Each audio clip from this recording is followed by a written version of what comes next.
तेरे रास्ते से हटाती है दुनिया, तेरे रास्ते से हटाती है दुनिया, तेरे रास्ते से हटाती है दुनिया, इशारों से मुझको बुलाते हैं दुनिया, इशारों से मुझको बुलाते हैं। देखो ना हरे तेरा किनारा कहीं छूट जाए ना तुम्हारा, आके बिहारी मुझको देना सहारा कहीं छूट जाए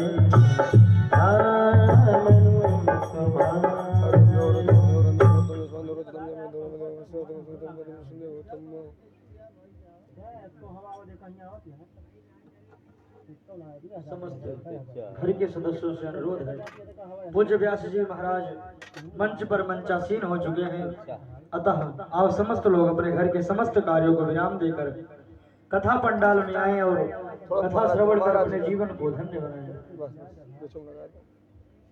हरि ओम आयदगुं हविः प्रजननन्मे अस्तु दशवीरगुं सर्वगणगुं सतये आत्मसनिः प्रजासनि पशुसन्न लोकसन्न वयसनि अग्निं प्रजां बहुलां मे करोत्पन्नां पयोरेतो अस्मासु दत्तः। पकड़ ले से नु छोय आनो छोय पकड़ ले सी मैं बाबा ही हां वो तो हम था किताब भी चल थोड़ा ये हटा ही दे। नमोस्तुते व्यास विशाल बुद्धि पोलारविन्दे यत् पत्र नेत्रा येन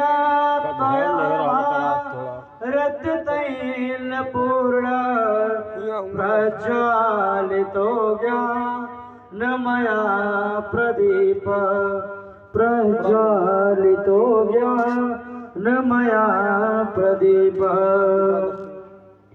व्यासाय विष्णुरूपाय विष्णुरूपाय व्यासवे नमो वे ब्रह्मनिधाय तं विष्णवे नमो नमः।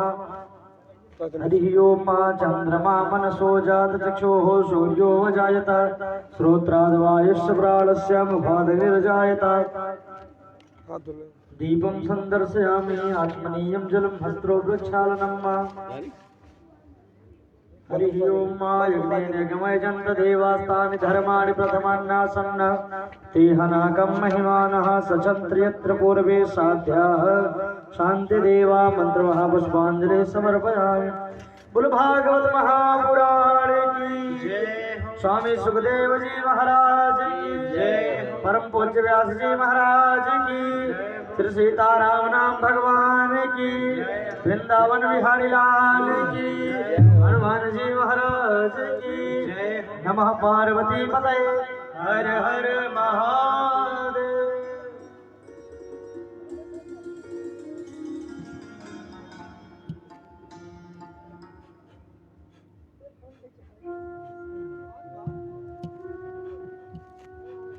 नहीं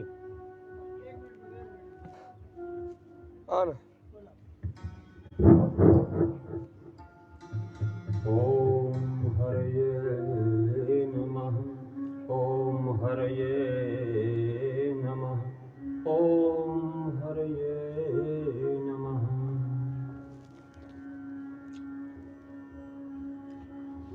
वक्रतुंड महाकाय कोटिसूर्य समप्रभ निर्विघ्नं कुरु मे देव सर्वकार्येषु सर्वदा।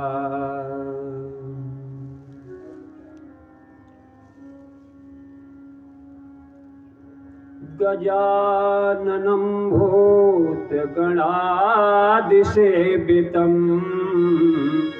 कपित्थजम्बूफलचारुभक्षणम् उमाश्रुतं शोकविनाशकारकम्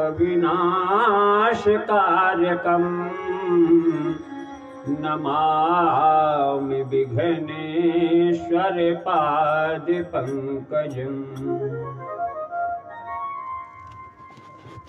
करेण वीणां परिवादयन्तीं तथा जपन्तीं वेणमालां मलालपृष्टा सनसन्निविष्टां सरस्वती तां शिरसा नमामि। सानन्दमानन्दे बने वसन्तम् आनन्दकन्दं हतपापवृन्दं वाराणसी नाथं नाथ नाथं श्री विश्वनाथं शरणं प्रपद्ये। उलयं सिन्धोः सलिलं सलीलं यः शोकभञ्जनकात्मजाया आदायते नैव ददाहलङ्कां नमामि तं प्राञ्जलिराञ्जनेयम्। जयन्ती मंगला काली भद्रकाली कपालिनी दुर्गा क्षमा शिवा धात्री स्वाहा स्वधा नमोस्तुते यस्या प्रभावमतुलम् भगवानन्तो ब्रह्माहरश्च नहि वा कुमलं बलं च सा चण्डिकाखिल जगत् परिपालनाय नाशाय चाशुभभयास्य मतिं करोतु।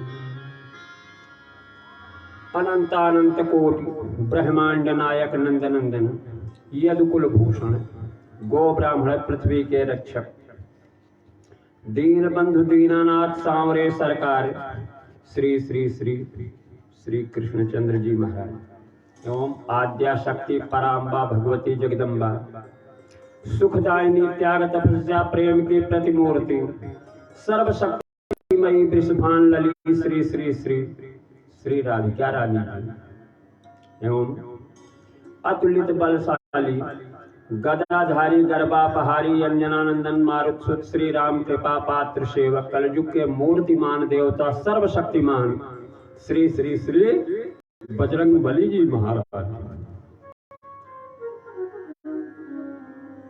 इनकी अहेतुकी कृपा से श्रीमद् भागवत के चतुर्थ दिवस के पावन अवसर पर आज की कथा प्रारंभ होना चाहिए। जैसे इनकी कृपा होगी कथा भी वैसे ही होगी। चूंकि भगवान की कोई भी गाथा कोई भी कथा कृपा साध्य है, स्वसाध्य नहीं है। अपने उद्योग करने से कुछ नहीं हो सकता है, लेकिन प्रभु अगर चाह लिए तो सब कुछ हो सकता है। कहा भी गया है मूकं करोतु वाचालं पंगुं लंघयते गिरिं यत्कृपातमहं वन्दे परमानंदं माधवम। बोले अगर प्रभु की कृपा हो जाए तो मूकम करोति वाचालम, मूकम माने गूंगा, गूंगा भी बोलने में समर्थवान हो जाता है। बोले और बोले लूले लंगड़े पहाड़ पर चढ़ना शुरू कर देते हैं।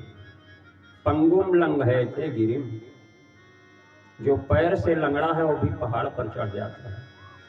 बहरा जो है वो वेद वाणी को श्रवण करने लगता है।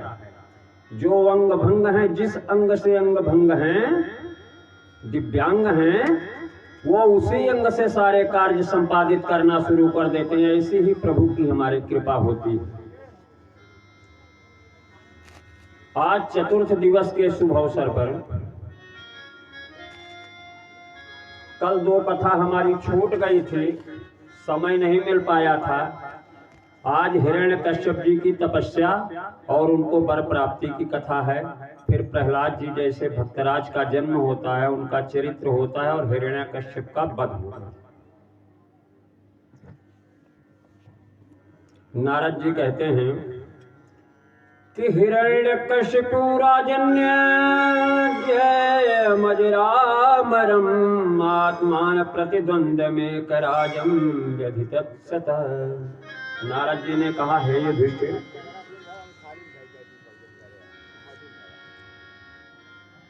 हिरण्यकश्यप ने आपस में विचार किया, अपने मन में विचार किया, हम तो संसार का एक छत्र सम्राट किसी भी प्रकार से बन जाऊं।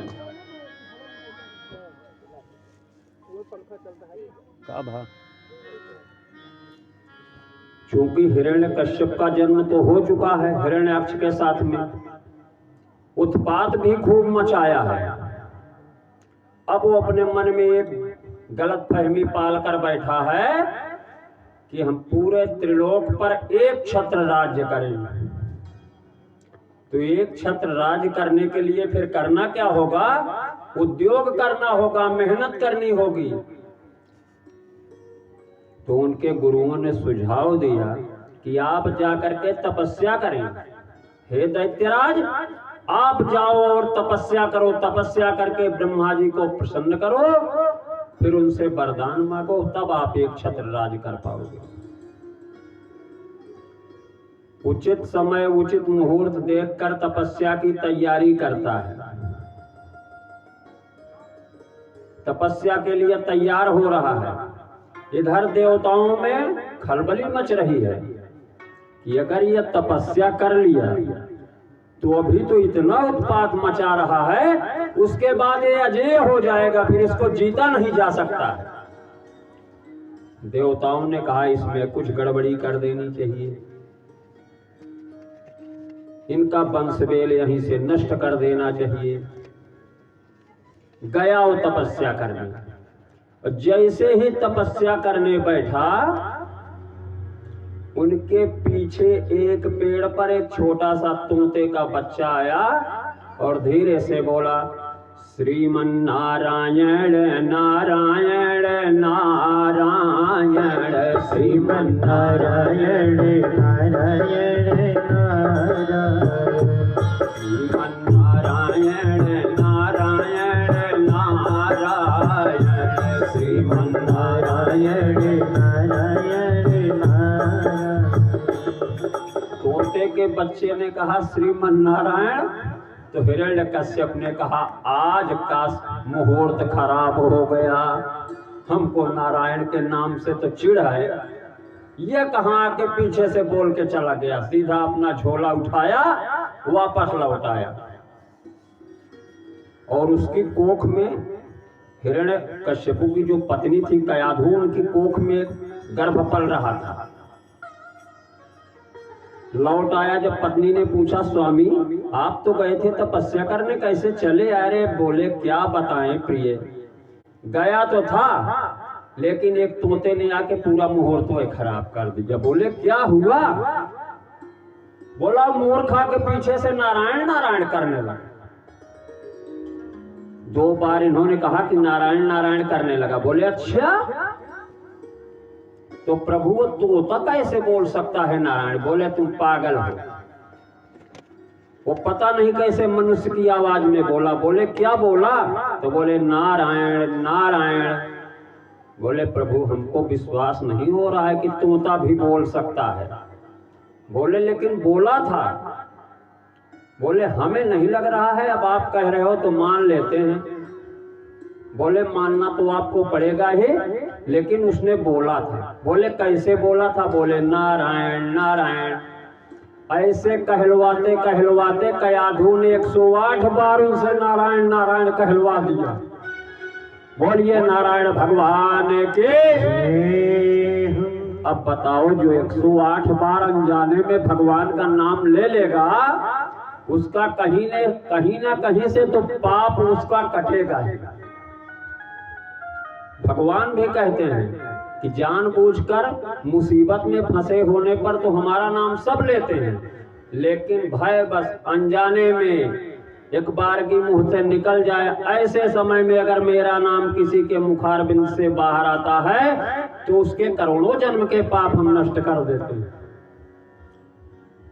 उसकी पत्नी ने कहा स्वामी कोई बात नहीं, दूसरा मुहूर्त निकाल के आप दूसरे दिन जाओ। दूसरे दिन भी जा रहा, फिर बैठा, फिर तोते ने खेल कर दिया। उस दिन भी लौट आया, इसी प्रकार से 3 दिन लौटा। चौथे दिन बोला ये जगह ठीक नहीं लग रही है, लग रहा है तोते का परिवार यही रहता है, इसलिए हमको स्थान ही छोड़ देना चाहिए। भाई आप कहीं जा रहे हो मिश्रा जी, और आपको बार बार उसी रास्ते में चोट लग रही हो, तो बुद्धिमान पुरुषों का, धीर पुरुषों का कार्य है कि उस रास्ते को ही बदल दो। सीधी सी बात है, रास्ता छोड़ दो, अपने आप काम बन जाएगा। आए अपनी पत्नी से बताए कयाधु, आज भी गए हो तोता श्रीमन नारायण नारायण रट रहा है। बोले प्रभु कैसे बोलता है वो तोता? ऐसे कह के 3 दिन से 108 बार उनसे नारायण नारायण कहलवा रहे। चौथे दिन जगह बदला। जब ये जगह बदले तो परिणाम क्या निकलता है? ये तो गए तपस्या करने बैठ जाते हैं, और इधर इंद्र आदि के जितने देवता हैं वो सब बोले कि ये तपस्या करके आएगा तो अपना जब तक जिएगा तब तक तो उत्पात मचाएगा ही, बाद में राक्षस के गर्भ से राक्षस ही पैदा भी होने वाला है, इसलिए इसकी पत्नी को पकड़ लाते हैं, और प्रसव होने के बाद गर्भ उसका जो निकलेगा बालक होगा, उसको मार के हम लोग इनकी पत्नी वापस कर देंगे।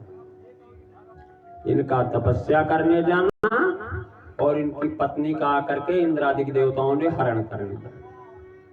उसने बहुत हाथ पैर जोड़ा, उसी को मारने जा रहे थे। नारद जी ने कहा इंद्र आप पागल हो गए हो। बोले क्या हुआ देवर्षि?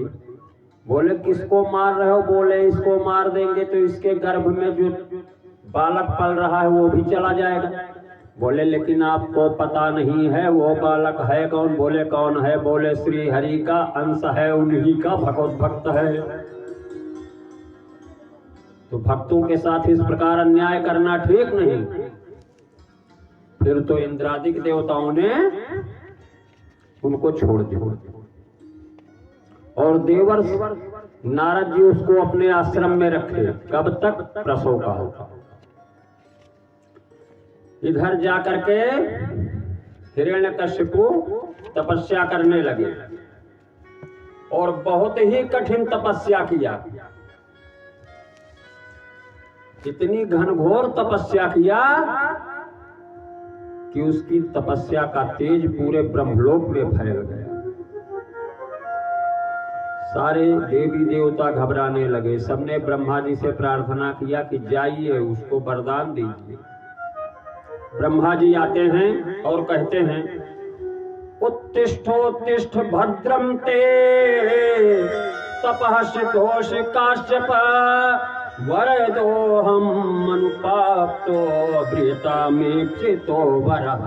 बोले हे दैत्यराज हिरण्यकश्यप उठो, तुम्हारी तपस्या पूर्ण हुई, उठो और वरदान मांगो, और जो इच्छा कहे आज हमसे वो मांगना। यम यम चिंतयते कामम तम तम प्राप्नोत निश्चितम। जिस जिस चीज की तुमको कामना होगी, आज वो मैं सर्वस्व देने के लिए आया हूँ। प्रमाण भी इसका तुलसीदास बाबा ने लिखा, जो ये इच्छा करी हूँ मन माही, इच्छा करी हूँ मन माही, प्रभु प्रसाद कछु दुर्लभ नाही, प्रभु प्रसाद कछु दुर्लभ नाही। बोले तुम्हारी जो भी इच्छा कह रही हो, आज की तारीख में निसंकोच मांग लो। हिरण्यकश्यपु तो पहले तो हिरण्यकश्यपु उठा और ब्रह्मा जी को साक्षात दंडवत प्रणाम किया। साष्टांग प्रणाम करने के बाद में जो कुछ उसके पास यथा उपलब्ध सामग्रियां थी, उन सामग्रियों से उनका पूजन किया। पूजन करने के बाद में बोला, प्रभु हमको तो छोटा सा ही एक वर चाहिए। बोले क्या वर चाहिए? बोले हमको सिर्फ एक वर ये दे दीजिए कि मेरी मृत्यु आपके द्वारा उत्पन्न किए हुए किसी भी जीव जंतु से ना हो, ना नर से हो, ना बानर से हो, ना किसी हथियार से हो, महीने के 30 दिन में भी ना हो। बोले न दिन में हो, न रात में हो, न धरती पर हो मृत्यु, न आसमान में हो।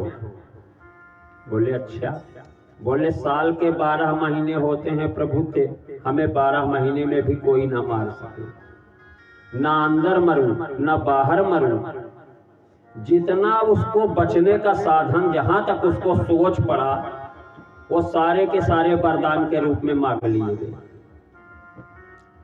ब्रह्मा जी भी मजबूर हैं, क्योंकि उनकी तपस्या किया है। ब्रह्मा जी ये उमस्तु ये उमस्तु ये उमस्तु कहते हुए चले गए।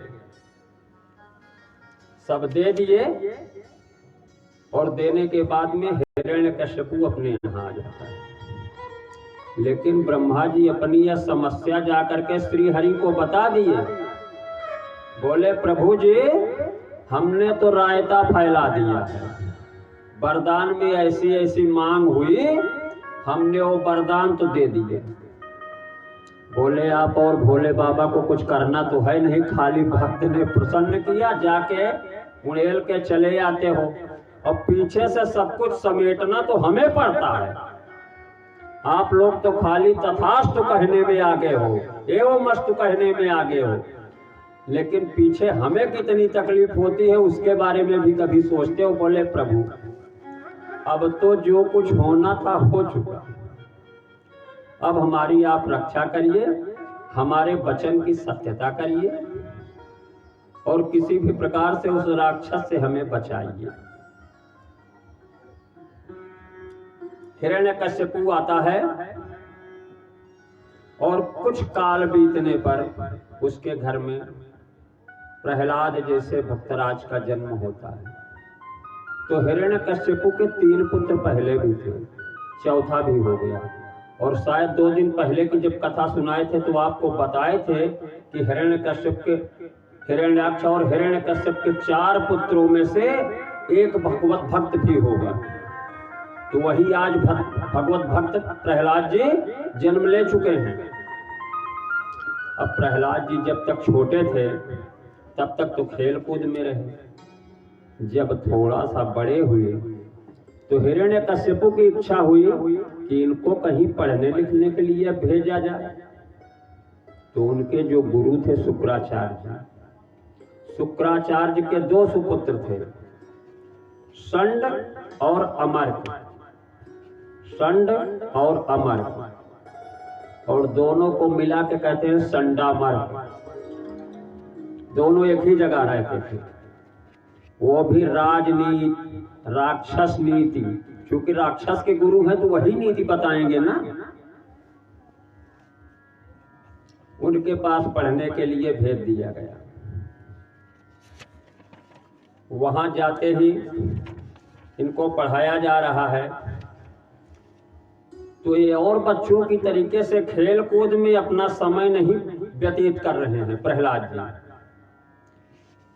क्योंकि माता रानी के जब गर्भ में थे कयाधु के, तो नारद जी नित्य प्रति इनको भगवत भक्ति की कथा सुनाया करते थे कयाधु को, इनकी माँ को। तो गर्भ में रहने वाला यह प्रहलाद नाम का बालक नित्य प्रति भगवत कथा सुना है, इसलिए भागवत पारायण हुआ, भगवान का भक्त हुआ। अब बाहर आकर के भी उसका ज्ञान वहां विलक्षण ज्ञान फैला रहा है, खेलने कूदने में इधर उधर आने जाने में अपना समय नष्ट नहीं करना चाहता है। अच्छा, संड और अमर्क दोनों गुरुओं ने जो कुछ भी पढ़ाया सिखाया, एक दिन पूछे बेटा प्रहलाद, बोले हाँ गुरुदेव, बोले हम जो कुछ पढ़ाते हैं, बेशक तुम राजा के लड़के हो, लेकिन तुम हमारे पास शिक्षा लेने के लिए आए हो, तो ये बताओ कि तुमको जो कुछ पढ़ाया जा रहा है वो सब याद हो जाता है कि नहीं? बोले गुरुदेव जी, जितना आप पढ़ाते हो अक्षरतः सब कुछ याद है। बोले अच्छा, कैसे, सुनाओ जरा तुम। तो जो जो उन्होंने शिक्षा दिया था वो सब उनको तो बता दीजिए। संडा अमर्क सोचे कि अब चल के राजा से पुरस्कार लेने का समय आ गया है। आए दैत्यराज के पास हिरण्यकश्यप के, बोले महाराज, आपके दोनों बच्चों को कोचिंग ट्यूशन पढ़ाने में हमने बहुत मेहनत किया। बोले क्यों?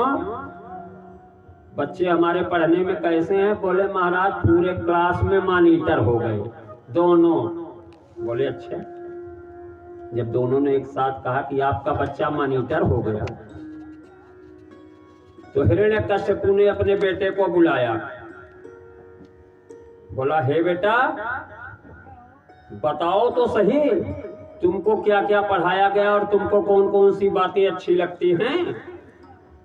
तो प्रहलाद जी ने कहा, पिताजी, संसार के समस्त प्राणी मैं और मेरे के झूठे बहकावे में जो जी रहे हैं, ये मेरा है मेरा है मेरा है कहते फिर रहे हैं, ऐसे प्राणियों के लिए मैं ठीक यही समझता हूं कि अपने अधः पतन मूल कारण घास से ढके हुए अंधेरे कुएं के समान इस घर को छोड़कर वन में चले जाएं और श्री हरि के चरणों का ध्यान करें।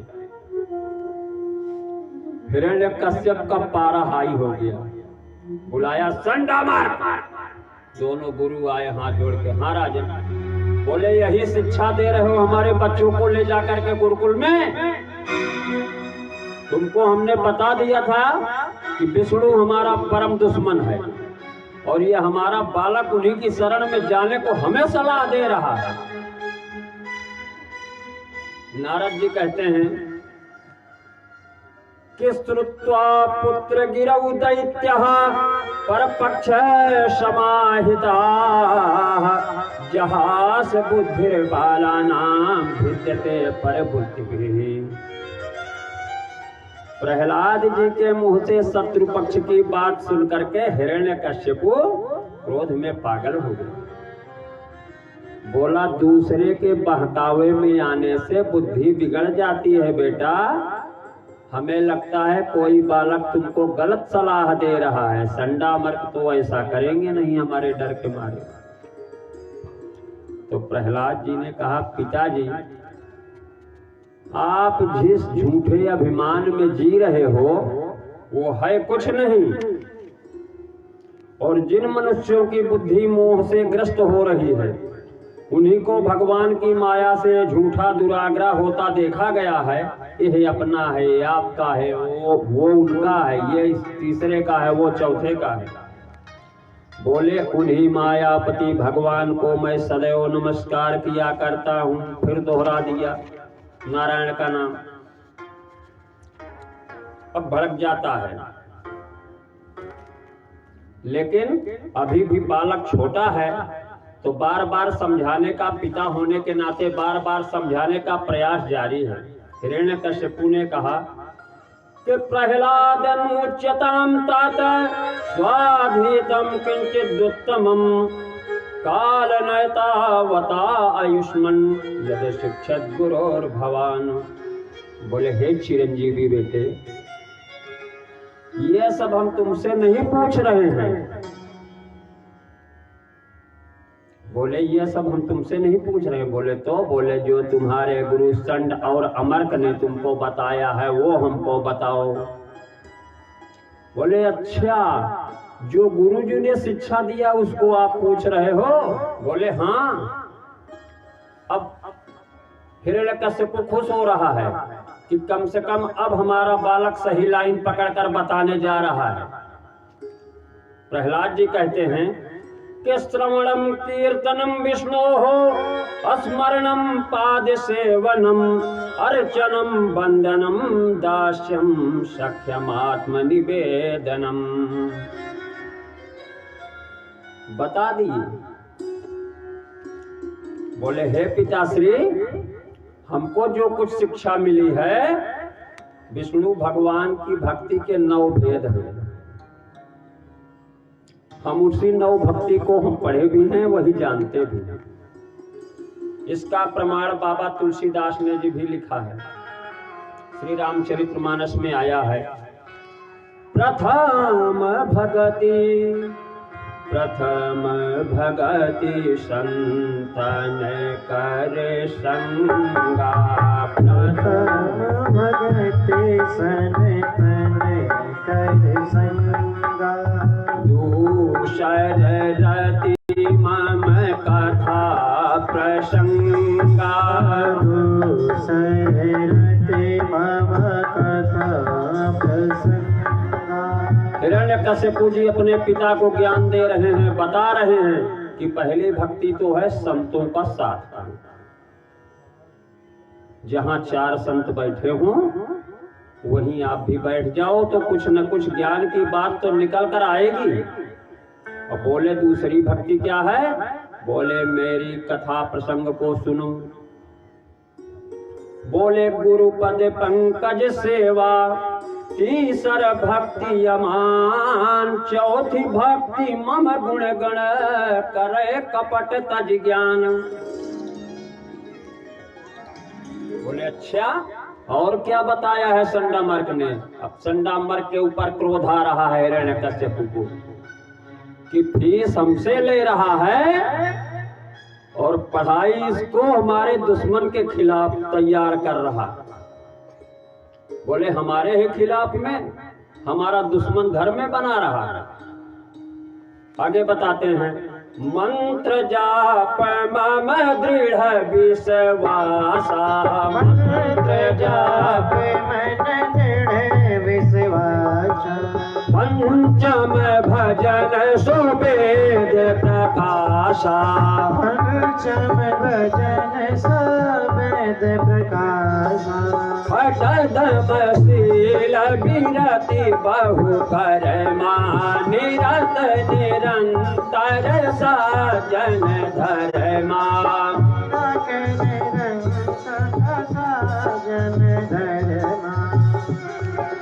सप्तम मोहि सब मोहि जग देखे, मोते अधिक संत कर लेखे। अधिक संत कर लेते। अधिक संत कर लेते। अष्टम यथालाभ संतोषा, सपने हूँ नहीं देखई पर दोषा। सपने नहीं देखा पर दोषा। नवम सरल सब क्षण चलहीना, मम भरोसे ही रसन दीना।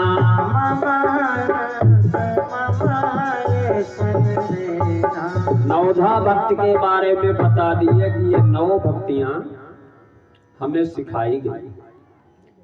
अब संडामर्क परेशान कि हमारे ऊपर अनायास ही आरोप लगाए जा रहे हैं।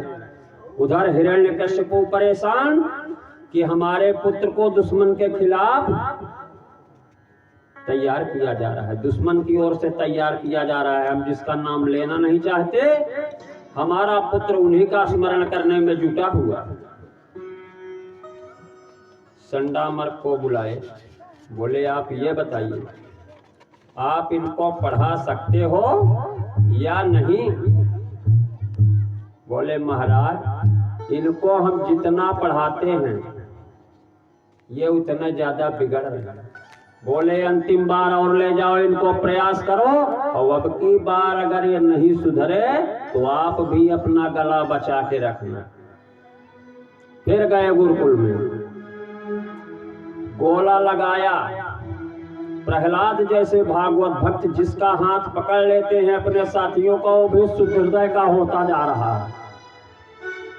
और गोला लगा करके गुरुजी कहते हैं चलो गिनती पहाड़ा पढ़ो, का खा गा गंगा पढ़ो, ABCD पढ़ो। तो प्रहलाद जी गोला लगा के बीच में बैठते हैं और शुरू हो जाते हैं, श्रीमन नारायण नारायण नारायण, श्रीमन नारायण नारायण नारायण, नारायण नारायण नारायण। अरे वाह!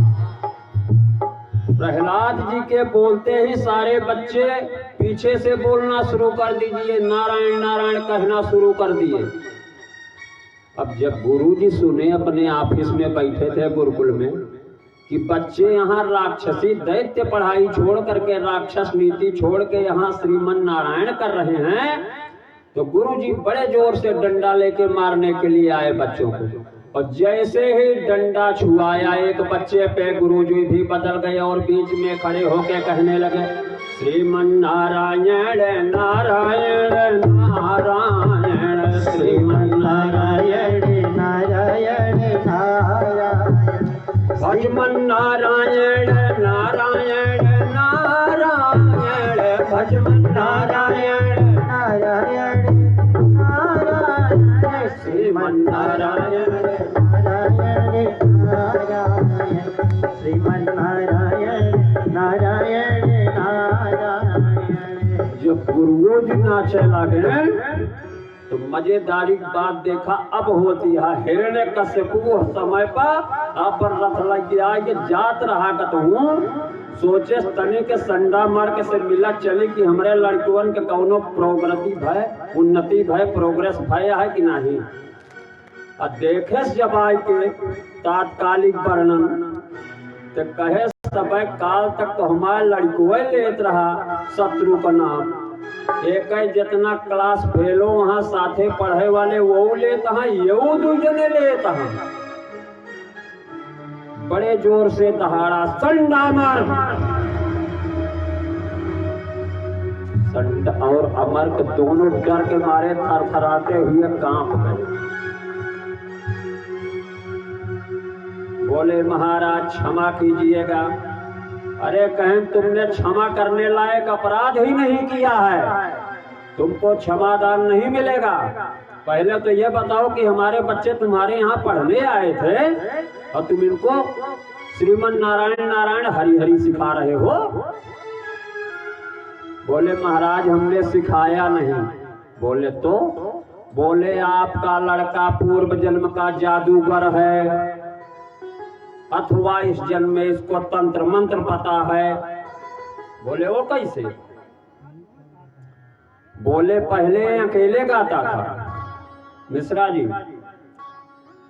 संडा मार्ग कह रहे हैं कि पहले भगवान का नाम अकेले लिया करता था, बाद में 2-4 बच्चों को हमने मारने के लिए भेजा कि उसको मार के उसका मुंह बंद करवा दो। जैसे बच्चे ने उसको छुआ वो बच्चे भिगाने लगे, उनके छूते ही चमत्कार। बोले फिर मैंने और बच्चों को लगाया। बोले तब क्या हुआ? बोले वो भी गाने लगे। बोले तब क्या हुआ? बोले फिर डंडा लेके हम खुद ही मारने आए। बोले तब क्या हुआ?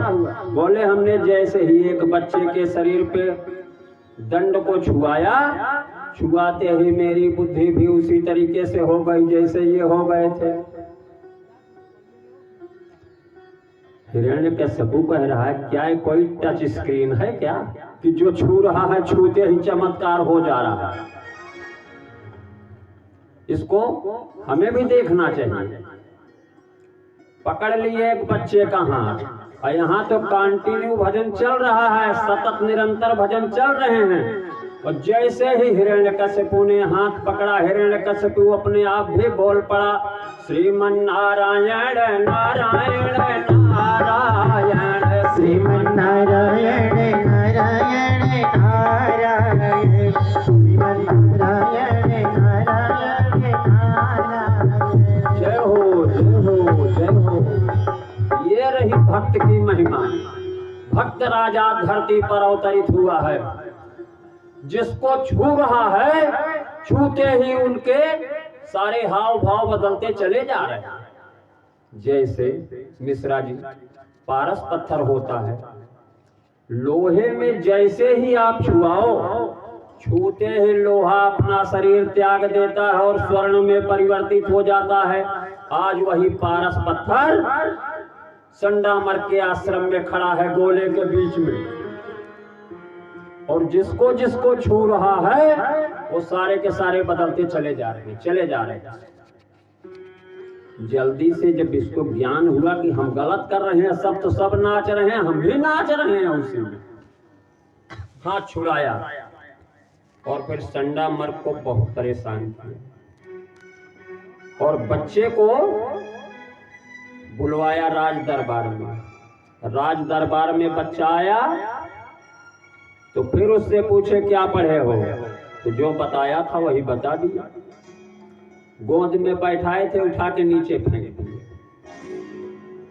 और अपने सेनापतियों से बोले इसको मार डालो, ये हमारा दुश्मन है। जन्म होने के पहले इंद्र मारना चाहते थे, जन्म होने के बाद उसका बाप ही उसको मारना चाह रहा है। लेकिन जाको राखे साइया मार सके ना कोई, बाल निर्मा का कर सके जो जग बैरी हो। वहां तो पूरे जग को बताया कि पूरा संसार अगर दुश्मन हो तो भी कुछ नहीं कर सकता अगर प्रभु हमारी रक्षा कर रहा है। कहें यहाँ तो खाली हिरण्यकशिपु अकेला का करी है हमारे, उसको भय नहीं है बालक, लेकिन इनको मारने का पूरा प्रयास किया गया। तो बड़े बड़े मत वाले हाथी के पैरों के नीचे कुचलवाया, वहां से भी जीवित बचकर चला आया। बड़े बड़े पहाड़ों के ऊपर से ढकेला गया, वहां से भी जीवित बचकर निकल गया। हाथियों से कुचला गया तो भी बच गया, विषधर सांपों से डसवाया गया फिर भी बच गया। उसके जो पुरोहित थे यज्ञ करके कृत्या राक्षसी को कृत्या प्रकट किए, कृत्या से मारने का प्रयास किया गया फिर भी बच गया। संबरासुर नाम के राक्षस ने अनेकों प्रकार की मायावी राक्षसी विद्या का प्रयोग किया, लेकिन बालक हर जगह बच रहा है। बर्फ में डाल दिया गया फिर भी बच गया। हिरण्यकशिपु भी परेशान है कि बोले एक धातु होती है, दो धातु होती है, त्रिधातु होती है, पंच धातु होती है, अष्ट धातु होती है, ये कौन से धातु का बना हुआ है जो इसका बाल बाका कहीं से भी नहीं हो रहा है। उनकी परेशानी देख करके हिरण्यकशिपु की एक बहन होलिका आई, बोली भैया आप बहुत परेशान और चिंतित नजर आ रहे हैं। भाई बहन का प्रेम था, भाई को दुखी देख करके उसने पूछा, बोले बहना क्या करूं, इसको मैं बार बार मारने का प्रयास करता हूं और ये बार बार बचा करता है। बोले फिर, बोले क्या करें हम कि हमारा बालक खत्म हो जाए। बोले भैया आपको एक चीज याद नहीं है। बोले क्या। बोले एक बार हमको ब्रह्मा जी ने वरदान दिया था। बोले क्या वरदान दिए थे? कि हम आग में नहीं जलेंगे। बोले हाँ दिया तो था। तो बोले भैया फिर दिक्कत क्या है, एक बढ़िया सी ऊंची चिता बनवा दीजिए और उसमें आग जलवा दीजिए घी तेल डाल करके, और हम इसको लेके उसी में बैठ जाएंगे। अब हम तो वरदान प्राप्त हैं, वरदानी हैं, हम तो जलेंगे नहीं, उल्टा ही जल के मर गया। हिरण्यकश्यप को भी समझ में आया कि सलाह तो हमारी बहन अच्छा दे रही है। बैठा दी, चिता बन गई, अग्नि लग गई, घी पड़ गया, वो लेके बैठ गई गोद में। अब वहां पर होता क्या है, वरदान तो दिन मिला था उसको, लेकिन वरदान के साथ में कहीं ना कहीं से तो कुछ ना कुछ लीक पॉइंट मिश्रा जी रहता है। चोर बहुत सफाई से चोरी करता है, लेकिन कुछ ना कुछ सुराग छोड़ के ही जाता है, नहीं तो पुलिस वाले पहुंचेंगे कैसे उसके पास। आज वही सुराग यहाँ भी लग रहा है। मतलब निकाल लिया गया कि भैया सबके लिए कहा गया था, अकेले के लिए कहा गया था, ये नहीं कहा गया था कि किसी भागवत भक्त को भी लेकर बैठोगे तो भी नहीं जलोगे। बस इतने कारण बना।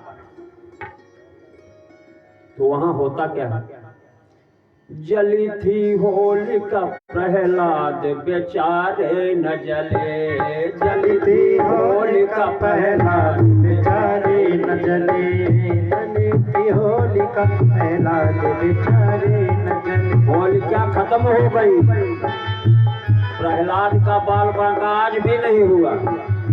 और प्रहलाद को क्या होता है, उन्हें लग रहा है जैसे शीतल जल में किसी ने रख रखा है। गर्मी का महीना था, उनको शीतल जल के समान अग्नि ठंडी प्रतीत हो रही है। क्यों?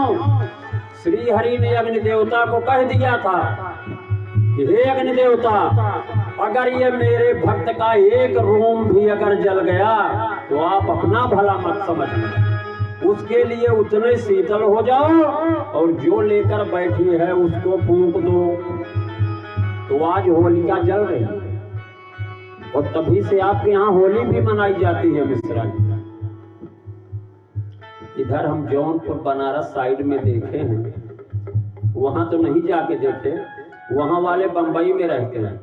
होली के दिन होली लगाते हैं, 5-7 चक्कर घूमते हैं, अपना जो भी घूमते होंगे जितना उनका विधान है, और बड़े जोर से जयकारे के साथ कहते हैं बोलिए होलिका मैया की जय। तो हमसे बोले पंडित जी आप जय काहे नहीं बोल रहे हो? हमने कहा भैया मैया होगी तुम्हारी होलिका, हमारे यहाँ तो ऐसी राक्षसी मैया कहीं ही नहीं जाती है, काय को जय बोले? जिसकी मैया हो जय बोले। अब होलिका जल गई, हिरण्यकश्यप को और कष्ट हुआ कि जिसको मारना चाह रहे हैं वो मर नहीं रहा है, बदले में हमारा परिवार उल्टे खत्म होते चला जा रहा है। बड़े दुखी मन से बैठे, संडा मरकाए अकेले में ले गए उनको, उनके कान में कहा कि हे दैत्यराज आप बहुत परेशान हो। बोले आप दोनों तो बोलो ही मत, हम परेशान हैं कि खुश हैं, आप दोनों मत बोलो। बोले कुछ समय तक इनको वरुण पास में बांध कर रखो, बाद में देखा जाएगा कि क्या करना है क्या नहीं करना है। बोले आप कुछ मत करो, अब जो कुछ हमें करना होगा वो हम स्वयं कर लेंगे। बालक को बुलाया, बोला बेटा कल तक तो तुझको मैं बड़े प्यार से समझाता रहा और तुम हमको नारायण नारायण कह के उल्टा जवाब देते रहे, अब तुम्हारे मृत्यु का हमको इंतजाम करना ही होगा। तो बालक ने उनको थोड़ा सा और चिढ़ा दिया, बोला हे पिताश्री आप कहाँ हमको मौके दे रहे थे, आप भरपूर मौका हमसे लिए हो, जितना आपने चाहा उतनी बार मारने का प्रयास किया, आपका प्रयास ही असफल होता चला गया और क्रोध आ गया। बोला अच्छा बता तेरा नारायण कहाँ कहाँ है? बोले कहाँ कहाँ है? बोले हाँ। बोले पिताश्री मेरे नारायण जी यत्र तत्र सर्वत्र, जहां भी उनको प्यार से पुकार लो वही वो का प्रकट हो जाते हैं। बोले अच्छा, बोले यहाँ भी हैं? बोले हैं। बोले कुर्सी में हैं? बोले हैं। सिंहासन में हैं? बोले हैं। एक लोहे का खंभा पड़ा था। बोले इस खंभे में भी हैं? बोले हाँ। बोले ठीक है, मैं खंभे को काटता हूं और देखते हैं तेरे नारायण कहां पर हैं। और सिंहासन से कूद करके प्रहलाद जी को मारने के लिए तलवार उठाया। प्रहलाद जी थोड़ा बगल हो गए और वो तलवार जाकर के सीधा खंभे पर चोट कर दी। और चोट करते ही बहुत ही भयंकर घनघोर गर्जना आसमान में होती है और खंभा भरभरा के टूट पड़ता है। और टूटते ही उसमें से नृसिंह भगवान का प्रादुर्भाव होता है। बोलिए नृसिंहराज भगवान के। प्रकट हो गए अद्भुत रूप लेकर के। एकदम उनका स्वरूप ही अद्भुत है, क्योंकि पहले ही इन्होंने कह रखा है कि प्रभु, ब्रह्मा जी से कहा कि प्रभु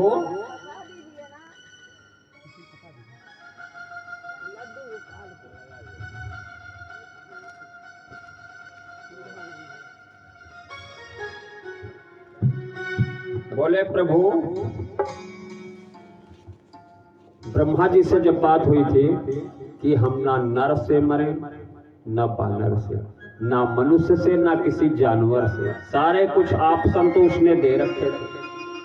तो भगवान उन सबका जब पता लग गया श्री हरि को, तो सारे ऑप्शन तोड़ के आए हैं।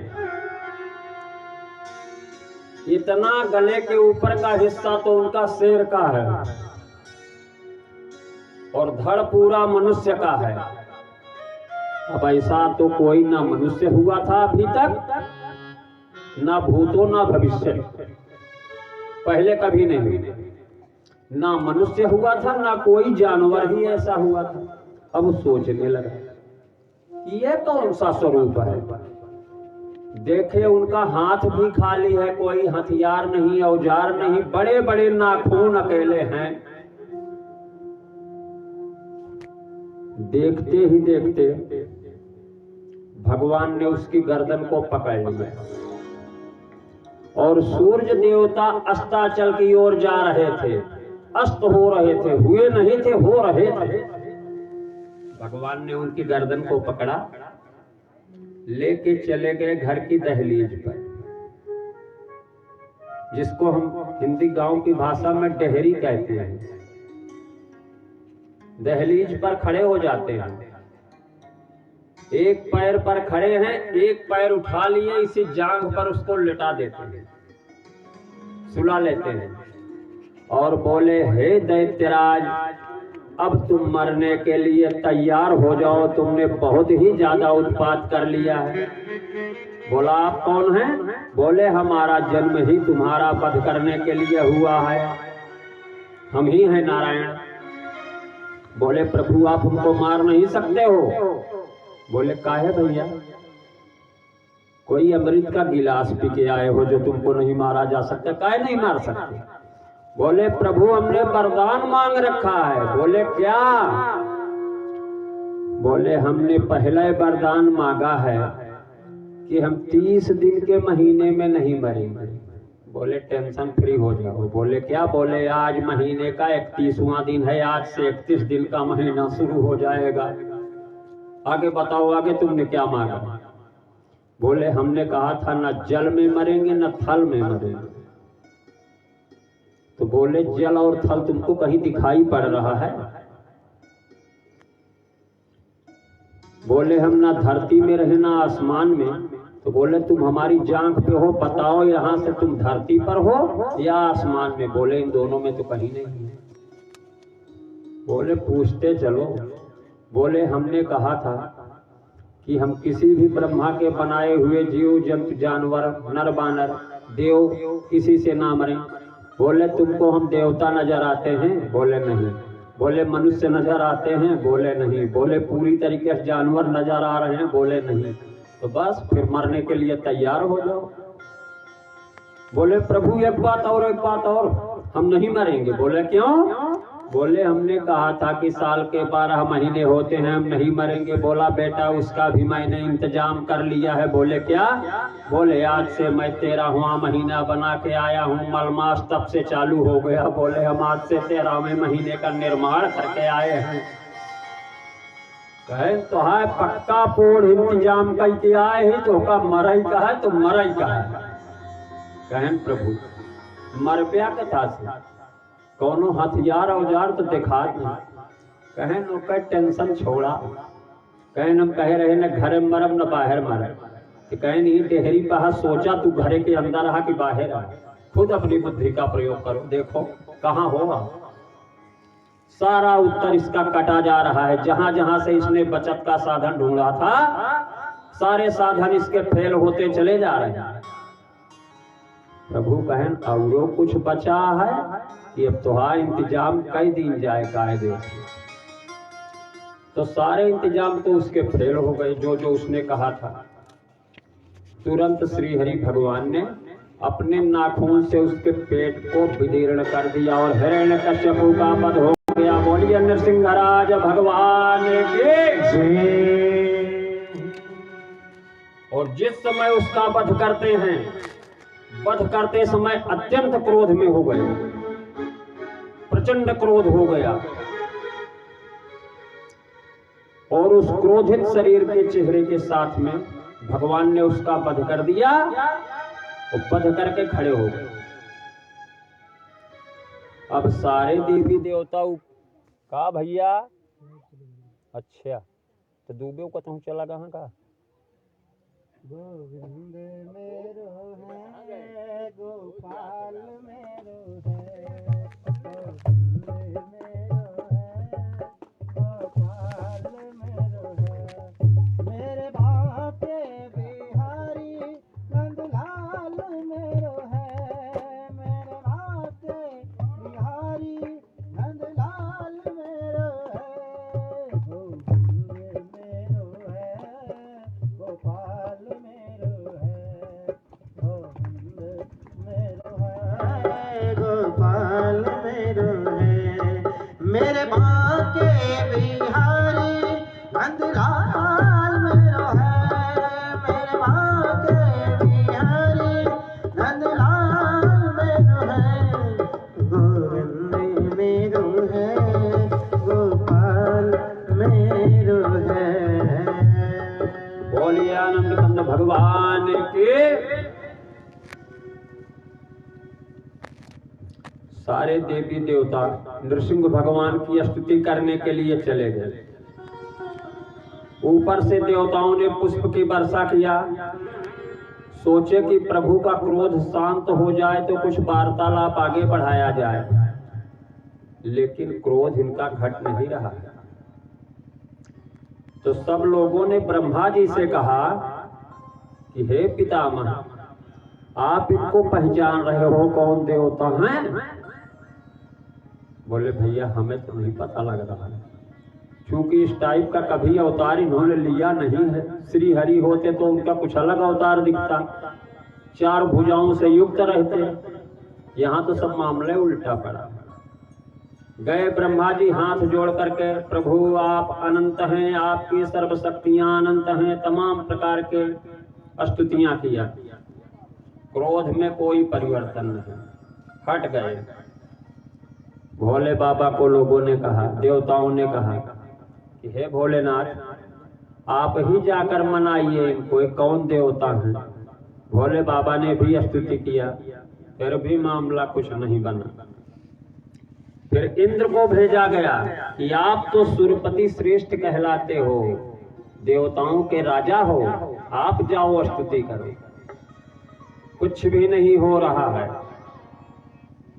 फिर पितरों को कहा गया, पितर लोग भी स्तुति किए, अभी भी कुछ नहीं हुआ। फिर सिद्ध, विद्याधर, नाग, मनुष्य, प्रजापति, गंधर्व, चारण, यक्ष, किम पुरुष, किन्नर, श्री हरि के पार्षद, सारे लोगों ने एक तरफ से स्तुति किया, लेकिन काम कहीं से भी नहीं बन रहा है। ब्रह्मा जी ने कहा कि एक चीज तो हमें पता है। बोले क्या? बोले हो ना हो, हैं तो श्री हरि के ही अवतार। एक काम आप लोग करो तो काम बन सकता है। बोले क्या? बोले लक्ष्मी मैया को बुला लाओ, वही इनका क्रोध शांत करेंगी। अधिकांशता यही देखा जाता है कि जब पुरुष ज्यादा आंकड़ दिखाता है तो उनका दमन करने के लिए साक्षात चंडिका स्वरूप उनकी पत्नी ही आगे आती हैं, और जब एक बार वो आंख दिखा देती है तो शांति से बैठ भी जाती है। लक्ष्मी मैया आई, इनका स्वरूप देख के हाथ जोड़ के पहले हट गई, बोली भैया ऐसा रूप हम देखे नहीं, हमारे बस की नहीं, इनको मनाओ, जिसकी समस्या हो अपनी अपनी सुलझाओ। सारे लोग सोचे कि अब क्या किया जाए। देवगुरु बृहस्पति से सलाह ले गए कि हे देवगुरु, अब हम लोग कैसे मनाएं कि कौन सी स्तुति करें। जितना हम लोग कर सकते थे उतनी सारी स्तुतियां तो हम लोग कर डाले। बृहस्पति ने कहा आप लोग हो मूर्ख, अरे नहीं मान रहे तो एक छोटा सा उपाय कर दो। बोले क्या? बोले जिसके लिए आज ये अवतार लिए हैं उसी को धकेल के आगे कर दो। इशारे में दे दिया इशारा, और सारे देवी देवता प्रहलाद जी को पकड़ के आगे कर दिया। अवतार भी तो उन्हीं के लिए हुआ था। प्रहलाद जी को आगे कर देते हैं, बोले बेटा जाओ और इनके क्रोध को शांत करवाओ। प्रहलाद जी हाथ जोड़कर, छोटे से बच्चे तो ही हैं प्रहलाद जी, छोटी छोटी अंजुली है, हाथ जोड़कर उनके सामने खड़े हो गए। प्रहलाद जी कहते हैं कि ब्रह्मादयः सुरगणा मुनयोऽथ सिद्धा सत्वेकतान मतयो वचसां प्रवाहे नाराधितं पुरुगुणैर्धुना पिपेप्रो किंतोष्टुर्महदिशा में हरिरुग्र जाते हैं। प्रहलाद जी ने कहा कि हे श्री हरि, आपके श्री चरणों में हम बारंबार प्रणाम करते हैं। ब्रह्मा विष्णु महेश गणेश सिद्ध चारण यक्ष गंधर्व देव दानव जिनके श्री चरणों की वंदना करते हैं, आज वो श्री चरण हमारे सामने है। मैं कमलवत श्री चरणों में साक्षात दंडवत प्रणाम करता हूँ। बहुत प्रकार से उनकी स्तुति किया और काफी देर तक स्तुति किए। जब स्तुति करते ही तो प्रभु का काम क्या है? क्षणे तुष्टा क्षणे रुष्टा रुष्टा तुष्टा क्षणे क्षणे, एक क्षण में नाराज होना, दूसरे में प्रसन्न होना, फिर नाराज होना, फिर प्रसन्न होना। प्रमाण भी मिलता है। सत्यनारायण कथा आप सब लोगों ने, बहुत लोगों ने सुना होगा। एक साधु नाम के बनिया की कथा आई थी उस सत्यनारायण कथा में। जब साधु बनिया को बच्चे नहीं थे तो राजा से पूछा कि राजन आप क्या कर रहे हो? बोले हमारे यहाँ सब कुछ है, राज धन संपदा पुत्री हाथी घोड़े सब कुछ है, परंतु पुत्र नहीं है। पुत्र की इच्छा से हम यह जप कर रहे हैं, पूजन कर रहे हैं। तो बोले क्या पूजन करने से भी पुत्र हो सकता है? बोले अवश्य, अगर नारायण की कृपा हो जाए तो कुछ भी असंभव नहीं। वो भी सारी स्थिति सुन करके आए। उसने भी पूजा करने के लिए माना था, लेकिन वह मनौती पुत्री होने पे भूल गया। भूल नहीं गया, जानबूझकर नहीं किया। उसने हाथ में जल लेकर पहले तो संकल्प किया था कि हे प्रभु, अगर हमारे कोई संतान हो जाएगी तो हम आपका व्रत और पूजन करेंगे। और जब उसकी पत्नी ने कहा कि अब तो संतान हो गई, पूजन कर लो, तो बोले चुप, हम नहीं करेंगे। बोला क्यों? बोला हमने तो पुत्र की इच्छा जाहिर किया था, पुत्री हो गई। उसकी पत्नी ने कहा झूठ मत बोलिए, आपने सिर्फ संतान मांगा था और पुत्र और पुत्री दोनों ही संतान होती है। नहीं बताइए, अगर आपको पुत्री ही पुत्री हो और कोई कहे कि आप संतानहीन हो तो आप अपने को मानोगे कि हम संतानहीन हैं? कतई नहीं, हमारे संतान है।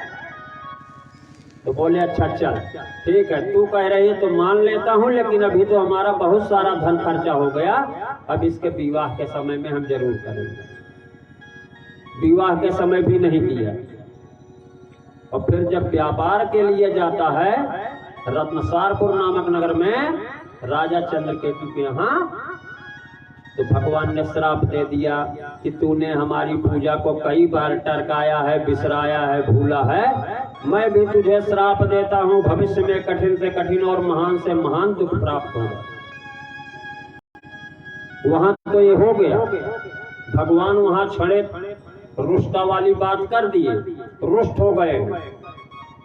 और जब उसकी पत्नी ने घर पर पूजन किया और बेटी ने, और कहा कि हमारे पति और दामाद अगर शीघ्र वापस आ गए प्रभु तो फिर से आपका पूजन करूंगी, तो वहां जाकर खुश हो गए। और वही राजा चंद्रकेतु को जाकर सपना दिखाते हैं, बोले होते सुबह सुबह दिन निकलने के पहले दोनों बलियों को छोड़ देना, और अगर नहीं छोड़े तो राज धन संपदा समेत आपको भी नष्ट कर देंगे राजन।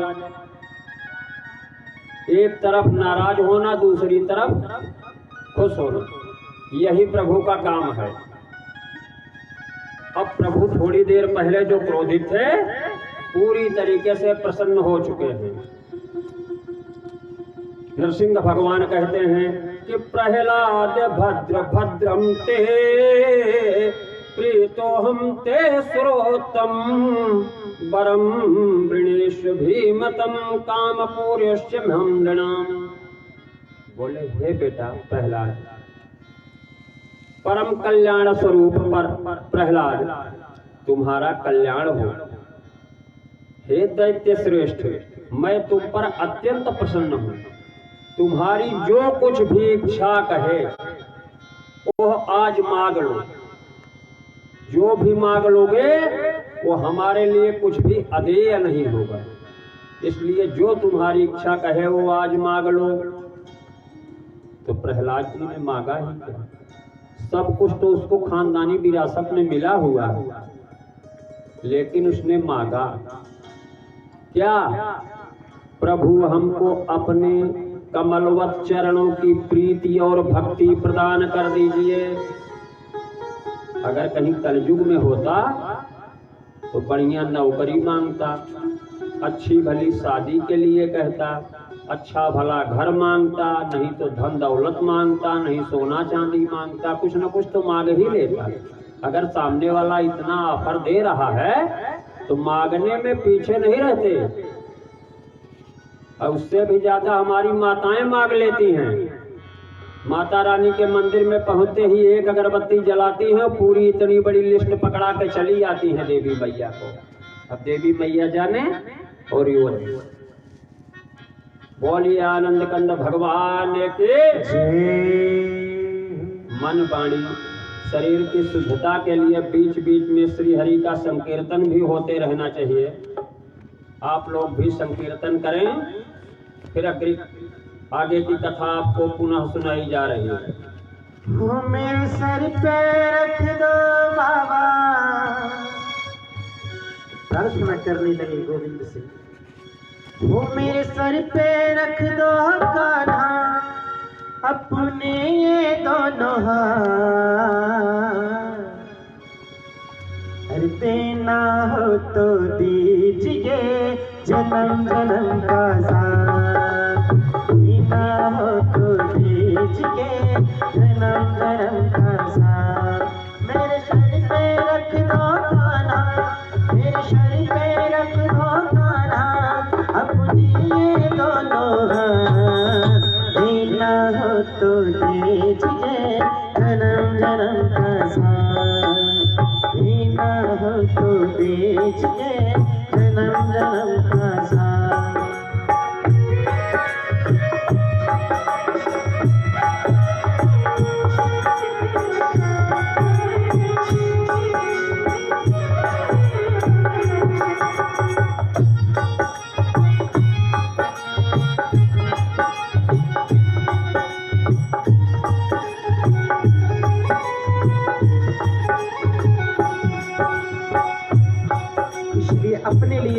पीछे प्रार्थना करना है गोविंद। देना हो तो दीजिए जन्म का साथ, देना हो तो दीजिए जन्म जन्म का साथ। मेरे शरीर पे रख दो कान्हा, मेरे शरीर पे रख दो कान्हा, अपने ये दोनों हाथ। देना हो तो दीजिए जन्म जन्म का साथ, देना हो तो दीजिए जन्म जन्म का साथ।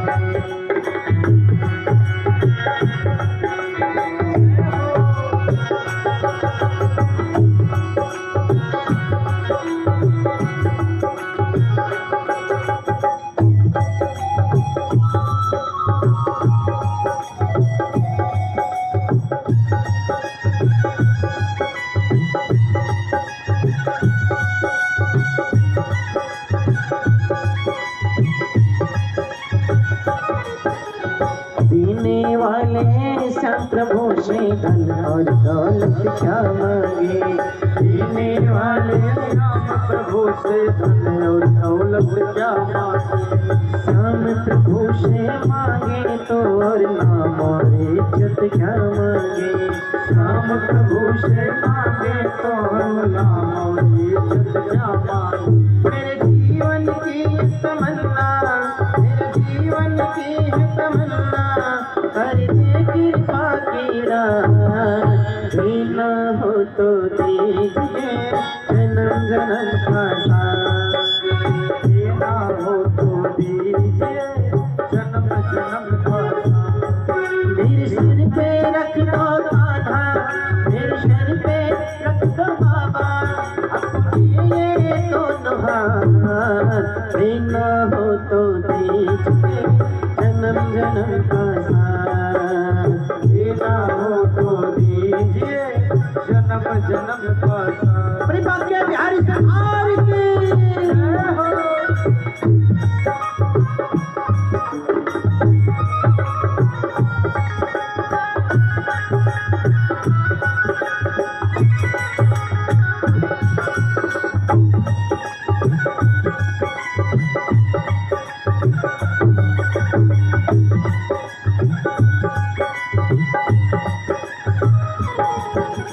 हम तेरे चरणों की धूली धन दौलत से महंगी है, श्याम तेरे चरणों की धूली धन दौलत से महंगी है। हम तेरे चरणों की धूली धन दौलत से महंगी है। श्याम तेरे चरणों की धूली धन दौलत से महंगी है। एक नजर कृपा की कर देना इज्जत से महंगी है, एक नजर कृपा की कर देना इज्जत से महंगी है। मेरे दिल की तमन्ना यही है, मेरे दिल की तमन्ना यही है, छाई रहे बरसात।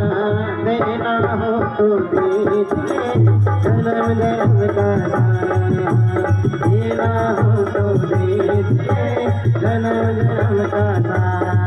मेरी शक्ति पे रख दो बाबा, मेरी शक्ति पे रख दो कान्हा, अपने ये दोनों हाथ। देना हो तो दीजिए जन्म जन्म का साथ, देना हो तो दीजिए जन्म जन्म का साथ। मेरे शरीर पे रख दो कान्हा, मेरे शरीर पे रख दो बाबा, अपने ये दोनों हाथ। देना हो तो दीजिए जन्म जन्म का साथ, देना हो तो दीजिए जन्म जन्म का साथ, देना हो तो दीजिए जन्म जन्म का साथ। बुरी बात के बिहारी सरकार की, शाओली सरकार की। बड़े कंजूस लोग हो भैया, जयकारा लगाने में इतनी कंजूसी। राम राम राम। अभी लड़ाई करना हो तो खाली एक लोग चिल्ला, बगल वाली मैया वहां बैठी रहेगी वो भी सुन जाएगी तो कहीं लड़ाई हो रही है क्या। इतना तेज जयकारा लगाओ कि गांव तक आवाज जाए। भाई पकड़े बिहारी सरकार की जय हो। खाली ये भैया लोग बोले हैं, भैया लोग तो कह रहे हैं काम चल रहा है। काम नहीं चलाना है। अगर भगवान के दरबार में काम चलाओगे, भगवान भी काम चलाने लगेगा तो आपको दिक्कत होने लगेगी। भगवान भी कह देगा कि हम काम चला रहे हैं तो फिर दिक्कत हो जाए। इसलिए प्रार्थना करिए एक बार, देना हो तो दीजिए जन्म जन्म का साथ, देना हो तो दीजिए जन्म जन्म का साथ। मेरे सर पे रख दो बाबा, मेरे सर पे रख दो बाबा, अपने ये दोनों हाथ, देना हो तो दीजिए जन्म जन्म का साथ, देना हो तो दीजिए जन्म जन्म का साथ। बोलिए आनंद कंद भगवान की। श्री सुखदेव जी कहते हैं कि हे राजन, आगे ग्राह के द्वारा गजेंद्र का पकड़ा जाना, ग्राह का वध करना और गजेंद्र को बचाना, मुक्त करना। श्री सुखदेव जी ने कहा कि आशीत गिरिवरो राजन त्रिकूटयति विस्तृतः क्षीरोदेनावृतः श्रीमान्यो जनायुत मुक्षिता। सुखदेव जी ने कहा कि हे राजा परीक्षित, क्षीर सागर में त्रिकूट नाम का एक सुंदर और श्रेष्ठ पर्वत था। उस पर्वत की तलहटी में तरह तरह के जंगली जानवर रहते थे। वहां की शोभा देखते ही बनती थी। उसी की तराई में भगवत प्रेमी महात्मा भगवान वरुण का एक उद्यान भी था। उसका नाम था ऋतमान। उसमें देव कन्याएं सदैव क्रीड़ा करती रहती थी।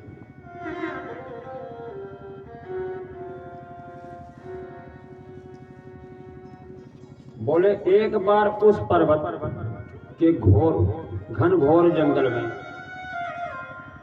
बहुत सारी हथिनियों के साथ एक गजेंद्र निवास किया करता था। गजराज हाथी। एक बार वो हाथी जंगल के रास्ते अपने पूरे संपूर्ण परिवार के साथ सैर करने के लिए निकल पड़ा।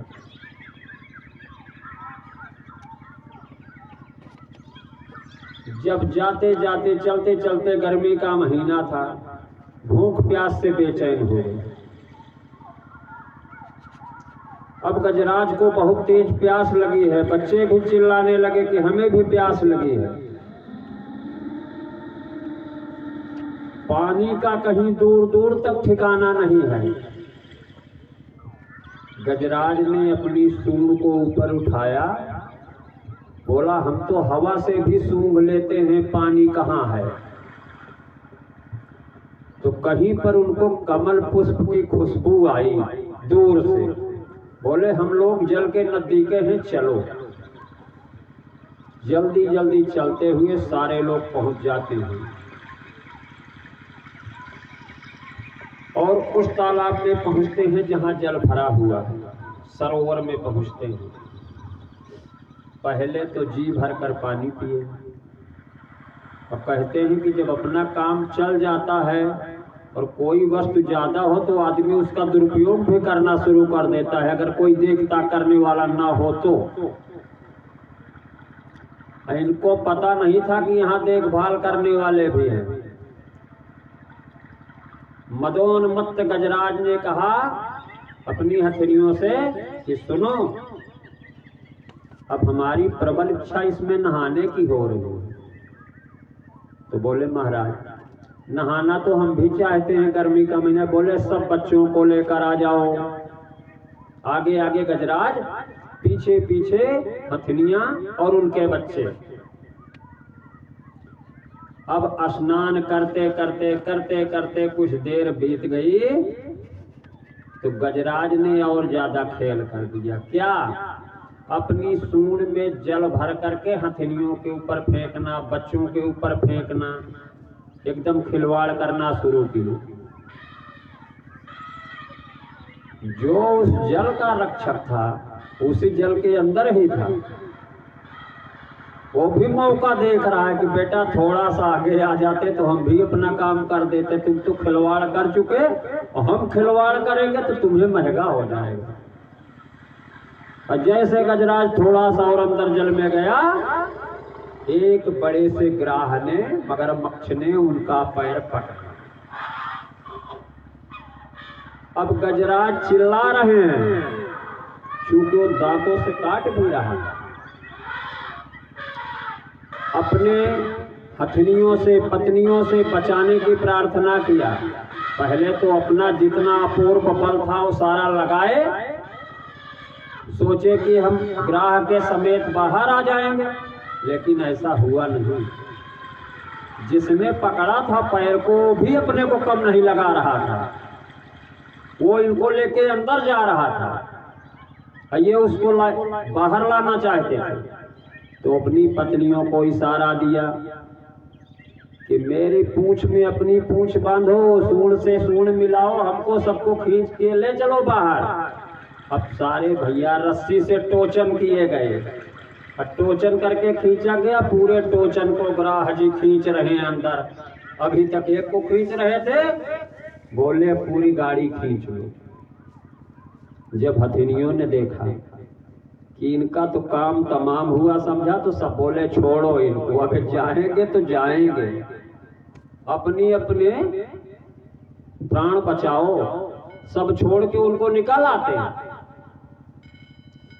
अब गजराज परेशान किस लिए है कि जिनके ऊपर मैं इतना घमंड करता था, जिनको अपना पुत्र कहता था, पुत्री कहता था, पत्नी कहता था, परिवार कहता था, आज मेरी मुसीबत के समय सब हमको छोड़ के चले जा रहे हैं। तुलसीदास बाबा ने भी प्रमाणित किया, धीरज धर्म मित्र यरु नारी, धीरज धर्म मित्र यरु नारी, आपद काल पर रखिए जारी, आपद काल पर रखिए जारी। तुलसीदास बाबा ने भी साफ साफ लिख दिया कि धीरज, धैर्य, धर्म, मित्र और पत्नी, इनकी परीक्षा कब करनी चाहिए? जब आपके ऊपर कोई विपत्ति आ जाए। जब पुरुष के ऊपर विपत्ति आती है तो सबसे पहले उसका धैर्य जवाब दे देता है, जिसको कहते हैं मन से टूट जाना। फिर दूसरा क्या होता है, पहले तो उसका धैर्य डगमगाया, तो उसको भरोसा था कि बाराही मैया, चंद्रिका मैया, हनुमान जी, शनिचर देवता, ये देवता, वो देवता कुछ करेंगे। लेकिन जब वो लोग भी अपना हाथ खींच लिए तो धर्म से भी उसका मन हट गया। फिर किसके पास भागा कि हमारे भी मित्रगण हैं, कह रहे थे कि जहां तुम्हारा खून गिरेगा वहीं हमारा गिरे पसीना। आज के मित्र ऐसे हैं। पहले वाले जो सच्चे मित्र थे वो कहते थे कि जहां हमारा खून गिरेगा वहां तुम्हारा गिरे पसीना। आप जहां पसीने की एक बूंद गिराओगे वहीं में अपना गला कटवा के खून गिरा देंगे। लेकिन आज ऐसा नहीं है। मित्रगण पहले भागे, एक डंडा सामने वाले के परा तो पीछे वाले सब पूंछ पटक के रुसहन लगने वाले। फिर बचा कौन? पत्नी। बोले जब किसी का सहारा नहीं रह जाता है तो पत्नी का होता, और जब पत्नी भी जवाब दे दे तो कहां जाएगा आदमी? तो फिर उसके लिए एक चारा बचता है मिश्रा जी, एवलोके सुखम भुक्त्वा जानते सत्य पुरहु ययौ। कहे नहीं से आत्महत्या करके चला जाओ, कोनो रास्ता बचा नहीं। आज गजराज जी के साथ यही स्थिति हो रही है। धैर्य भी टूट गया, धर्म से भी मन हट गया कि हमारे इतना घमंड रहा, इतना पूजा पाठ करते रहे, सब गड़बड़ हो गया। कहें निष्ठ मित्र जितना हाथी हथनिया बच्चा लड़का है सब का सब जवाब दे देन। कहें सब जवाब देन हमरो वाली जवाब दे दे। अब जब डूबने लगा तो उसके शरीर को खींचा जा रहा है, ग्राह खींच रहा है। और जहां एकदम पहुंचे कि अब इनकी सूंड डूब जाएगी, देखे वहीं बगल में एक कमल के नाल पे खिला हुआ कमल खिल रहा। गजराज ने सोचा कि आज तक इतना समय तक हम अपने बल का बेकार घमंड करे रहे, जबकि आज बल बेकार हो गए। पता नहीं कौन जानवर हमारे टांग खींचत बा, भाई देखो नहीं पाए यार। कहें अबे तक भगवान का हम कभो माने नहीं, कम से कम मरत मरत एक फूल कमल नयन का दे दे। वही फूल उठाया और भगवान को अर्पित कर दिया। बोला हे प्रभु, हम इस समय आपकी शरण में हैं, त्राहि माम शरणागतम। तो भगवान तो बहुत ही दयालु है, दया के सागर है, कृपा के सागर है। जैसे फूल समर्पित भा, तुरंत वैकुंठ लोक में गरुड़ के ऊपर सवार हुए और द्रुत गति से, तीव्र गति से पहुंच गए तालाब के ऊपर। और गरुड़ देवता नीचे ना आ पा रहे हैं तब तक कूद गए। और कूद के सबसे पहले ग्राह को मार दिया। ग्राह का वध हो गया। लेकिन पहले क्या किया? पहले गजराज और ग्राह दोनों को निकाल के भगवान बाहर किनारे पर लाए। किनारे पर लाकर तब ग्राह का वध किया। अब विद्वानों ने, ऋषियों ने, मुनियों ने उनसे पूछा, प्रभु गए तो आप थे गजराज का उद्धार करने, अब कर दिया आपने ग्राह का उद्धार। अरे भाई सोचो, जो प्रभु के हाथ से मारा जाएगा वो साक्षात वैकुंठ लोक का अधिकारी बन जाएगा। बोले गए थे प्रभु, आप वहां थे कि गजराज का उद्धार करेंगे और आपने उद्धार कर दिया ग्राह का। बोले भैया उसमें थोड़ा सा कारण रहा। बोले क्या? बोले जो मेरा पैर पकड़ता है उसका उद्धार मैं बाद में करता हूँ, जो मेरे भक्त का पैर पकड़ लेता है मैं उसका उद्धार पहले ही कर देता हूँ। बोला इसने मेरे भक्त का पैर पकड़ा।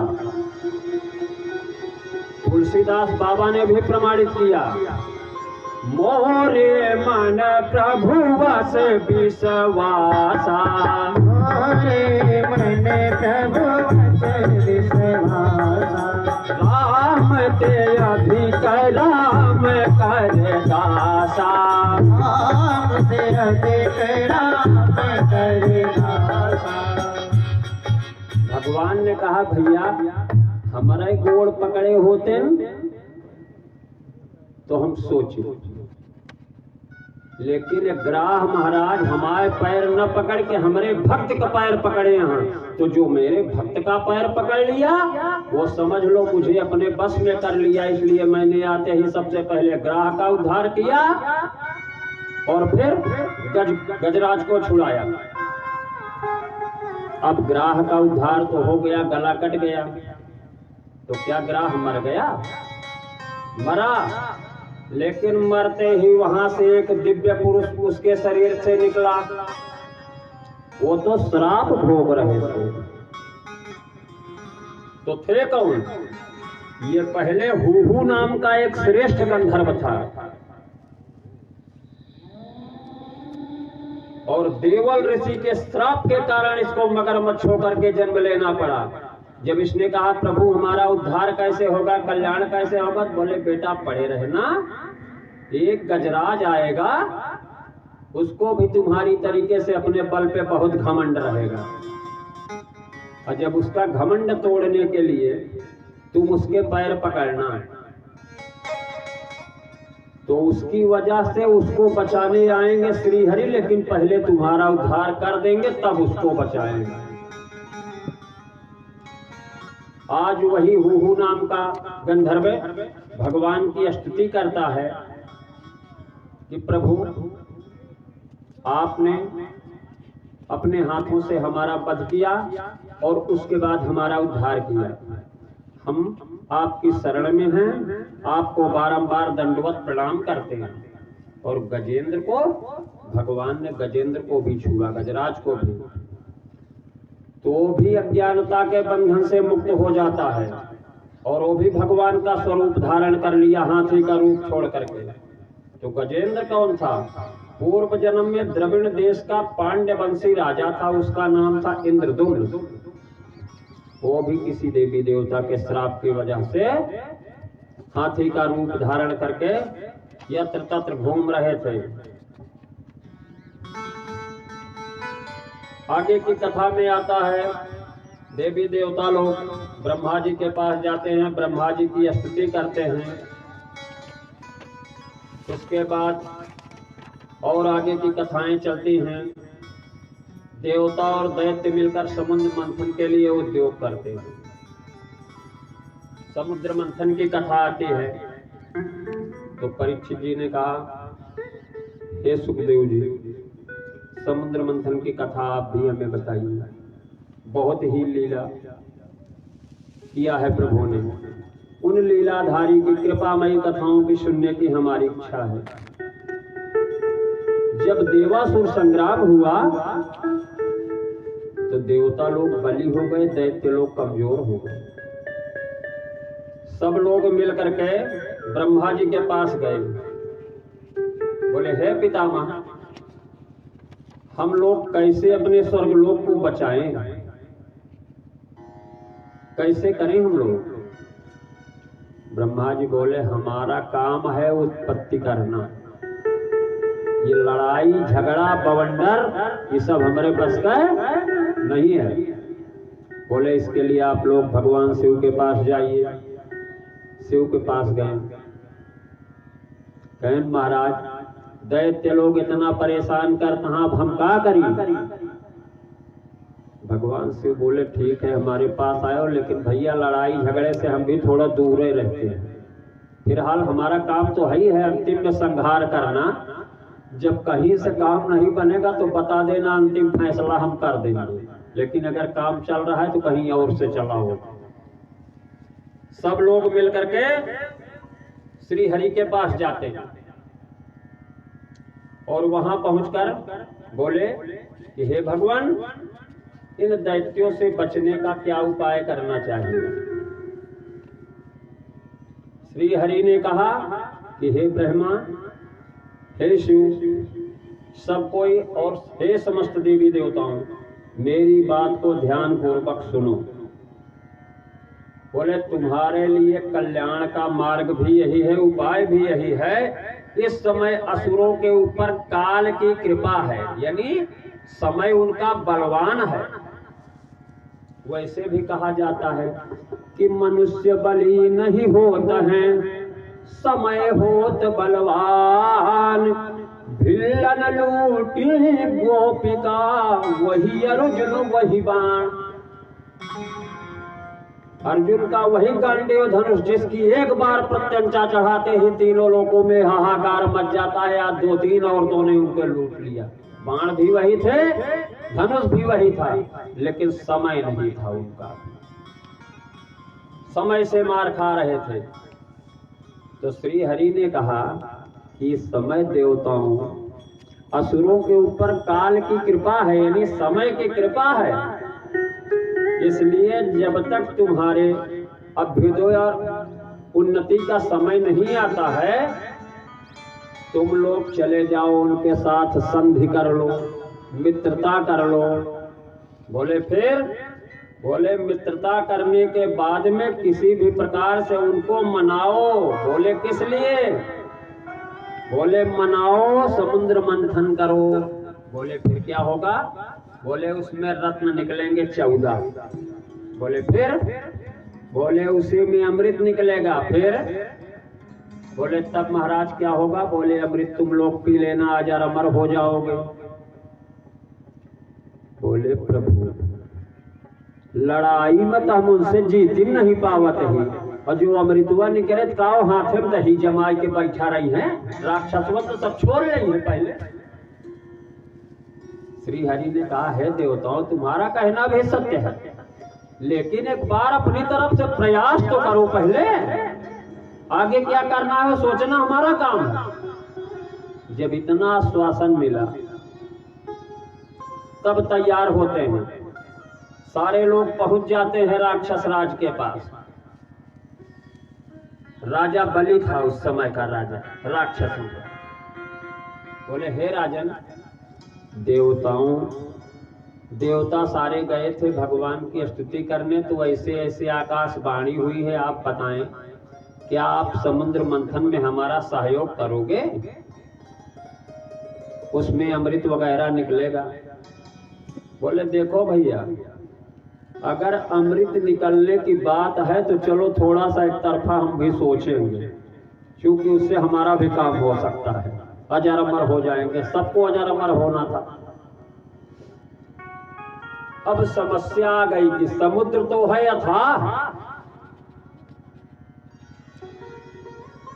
तो मथानी किसको बनाया जाए? मथानी मीन्स आप लोग माताएं समझते हो कि खैलर जानती है ना, खैलर जिसको कहते हैं मट्ठा मारते हैं, तो खैलर रूपी मथानी। तो फिर श्री हरि के शरणों में जाते हैं। श्री हरि ने कहा अब कहा है भैया? बोले महाराज समुद्र मंथन बिना तैयार तो होगा हाँ राक्षस राज। बोले तो दिक्कत क्या है करो? कहन महाराज का हुआ अमरूदे खैलर लाइक जाब माठा मारा वो समुद्र आटा है। कहन चाहत का हुआ? कहन हमारे पास कोनो मथानी आए नहीं, कथा से मथी। कहन अच्छा कोनो बात नहीं। कहन जाओ मंदराचल पर्वत उखाड़ के ले जाओ, समुद्र में स्थापित कर दो, मथानी का काम करेगा। गए सारे देवी देवता मिलकर, राक्षस लोग मिलकर। अब देवतवन को मेहनत कम लागत यह है पंडित जी, होगा राक्षस लोग पहले कूद सब कर लेता। वहां पहुंचते हैं, पहाड़ को स्थापित कर दिया। अब वो पहाड़ अपने आप तो डोले ना, क्योंकि खैलर में मथुरा वृंदावन साइड में खैलर मोटी मोटी लगाई जाती है, उसमें 2 रस्सी बांध के माताएं ऐसे ऐसे करती हैं। देवता लोग फिर परेशान हो गए, किस लिए? कह रहे हैं ये तो अपने आप चल भी नहीं रहा। फिर गए प्रार्थना करें, भगवान कहें अब का हुआ है? हो कहन महाराज तो देखा था ही बैठा चला जाता, चलता नहीं। कहन अच्छा। कहन एक काम करा? कहन काओ? कहन वासुकी नाग को रस्सी के समान उसमें लपेट। कहन अच्छा। लपेट देनी गई, रस्सी भी तैयार हो गई, लेकिन वो पहाड़ समुद्र की तलहटी में चला जा रहा है, चूंकि आधार है ही नहीं तो किस पे रुकेगी मथानी। फिर देवता हाथ जोड़ के गए, फिर वही खड़ा भैन जंगल में। महाराज कहन अब का हुआ है? हो कहन प्रभु पहाड़ वही बैठा चला जाता है, हम क्या करी? हम तो बार बार आपको परेशान करते हैं। कहने करे अल्लाह तू सब कहीं का पाया है पूरे जिंदगी, परेशानी तो करे आप। कहन चला कोनो बात नहीं, लोग का इंतजाम देखा देगा। और वही भगवान जाते हैं और धीरे से एक कच्छप का अवतार लेते हैं कि बिलो के विघ्नेश विधिं तदेश्वरो दुरांत वीर्यो वितथाभिषंधे कृत्वा बपुः काचप मद्भुतं महत् प्रवेश्य तोयम गिरमुजहारा। बोलिए कच्छप भगवान के। कच्छप का भी अवतार हो गया। भगवान अवतार लेके चला गए अपने पीठी पर रोक, जितना डूबा रहा उतना कच्छप भगवान लेके ऊपर चलाए। कहन अब लगावा रस्सी है, रस्सी लग गया, सारी तैयारी फिट।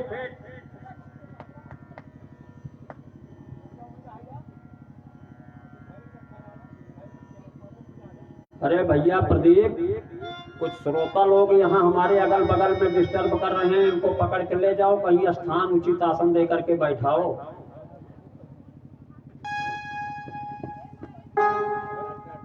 अब आगे की कथा बताते हैं।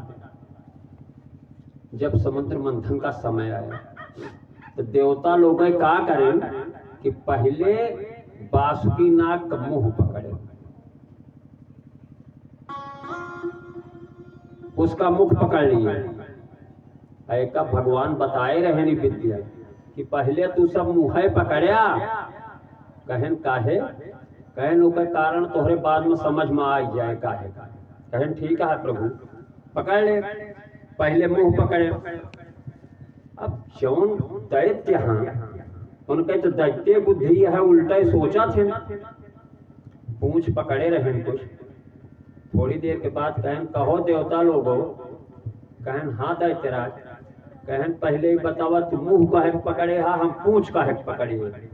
कहन देखा हम सब वही ब्राह्मण, हम सब वही देवता, हम मुंह हो तो शुद्ध परम पवित्र, एक बिना मौका पकड़े। या तू सब हम मलिक चाहिए बिना तो का पूंछ पकड़े। कहन हम कतई न पूंछ पकड़ा, पूंछ तू सब पकड़ा।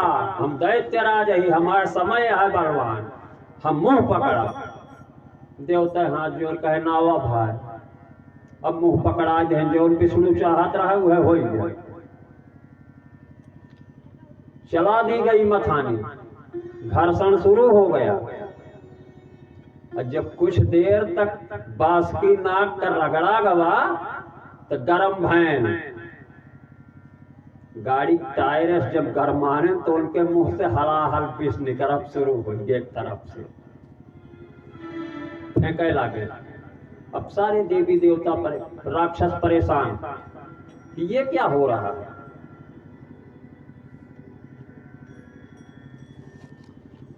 उस विष के लिए देवताओं ने तब सोचा कि श्री हरि ने क्यों हमको कहा था कि आप लोग कोशिश उद्योग करके पूंछ ही पकड़ना, कहीं मुंह की तरफ मत भाग जाना। तो पहले तो घर्षण करने से बासुकी नाग के मुंह से गर्म गर्म जहर का लावा निकला, और बाद में जब मथानी चली तो उसमें हलाहल नाम का विष निकला। और जब विष उगलने लगा तो ये हुआ कि यह विष तो पूरे दुनिया में फैल जाएगा त्रिलोक में, तो कोई बचेगा ही नहीं इसकी ज्वाला से, इसकी गर्मी से। फिर सब हाथ जोड़ के वो है पुरानी रास्ता पकड़ रहे हैं, प्रभु। हाँ भैया। बोले अब क्या करें, नई मुसीबत आ गई है। बोले अब क्या हुआ? बोले प्रभु विष निकला है। कहने अच्छा, तो सुझाव दिया कि इस विष को पान करने के लिए भगवान शिव का स्तवन करो, उनका वंदन करो, क्योंकि वही विषहारी हैं। भगवान शिव का आवाहन किया गया, लोग उनके पास गए, उनकी वंदना किए। भगवान शिव प्रसन्न हुए, उन्होंने आकर के श्री हरि का ध्यान किया और ध्यान करके अंजलि लगाया। सारे हलाहल विष को पी गए, उसका पान कर गए।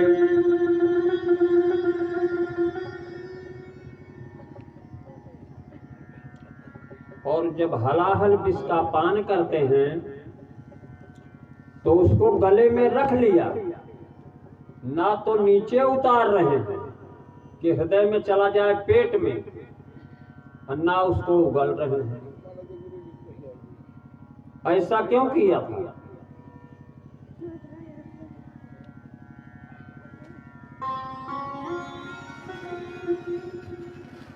श्री कृष्ण गोविंद हरे मुरारी, हे नाथ नारायण वासुदेवा। श्री कृष्ण गोविंद हरे मुरारी, हे नाथ नारायण वासुदेवा।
नारायण वासुदेव।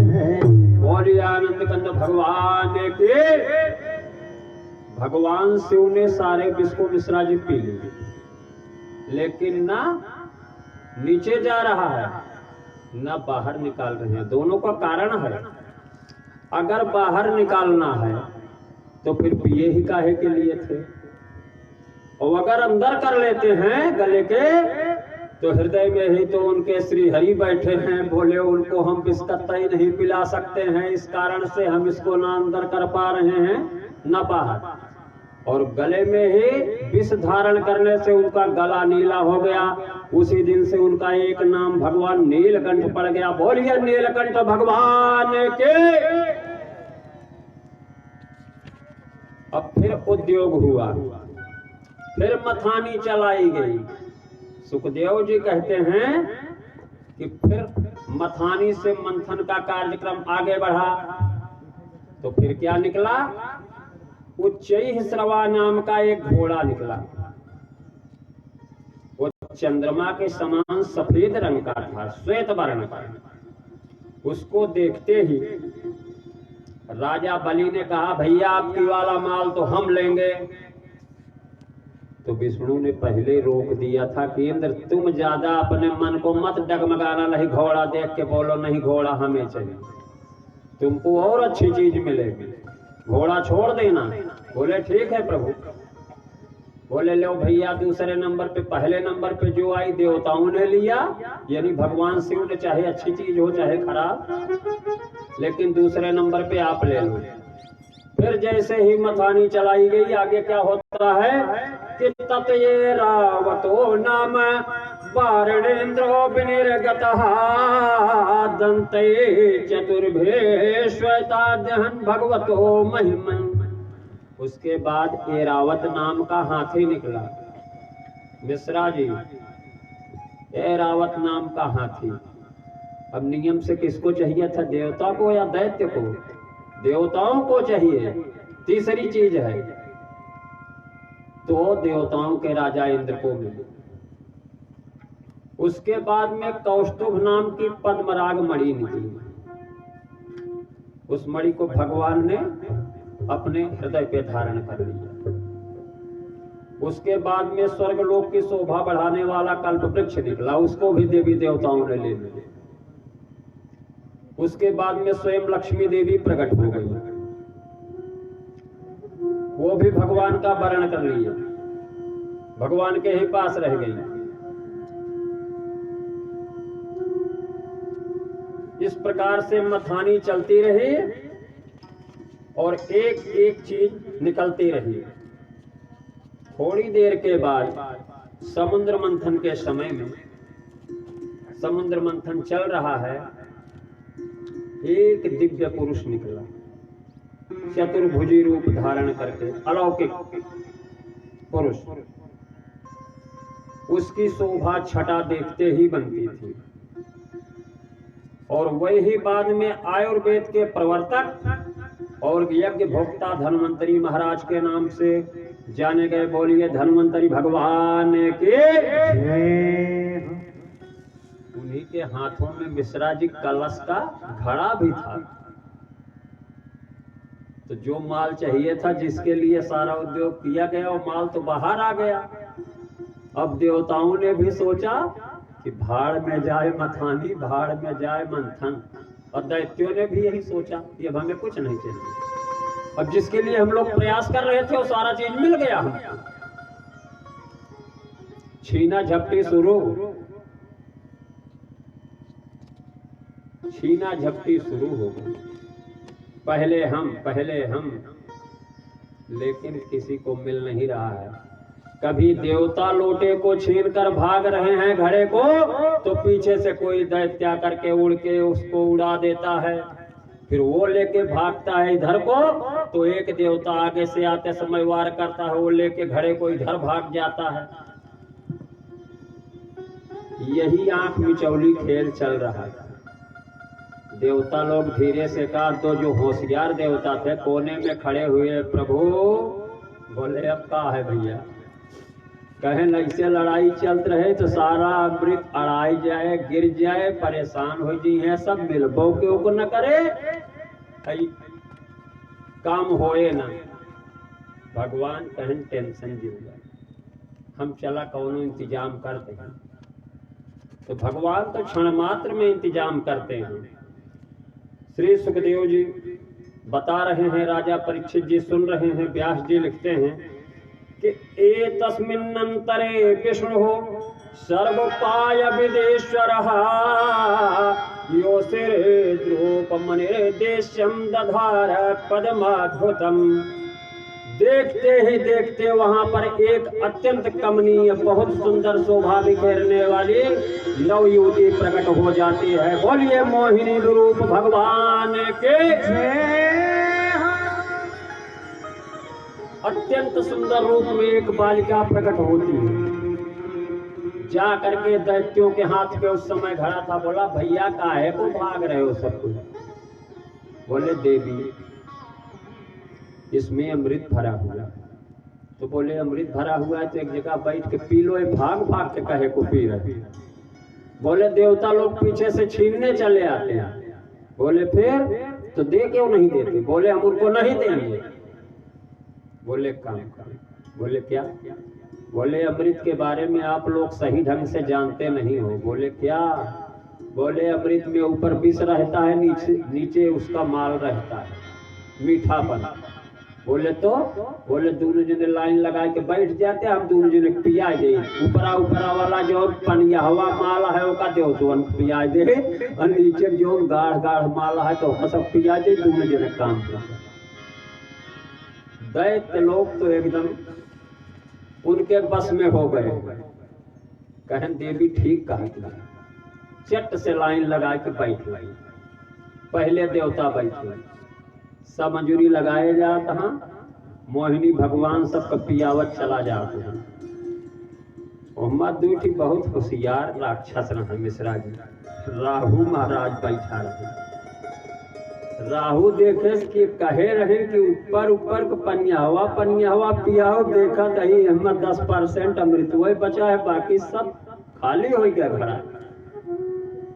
चट से मायावी तो रहबे आया, उसने एक स्वरूप बनाया माया का और बैठ जाता है देवताओं के बीच में। बस उससे गलती तनी की हुई।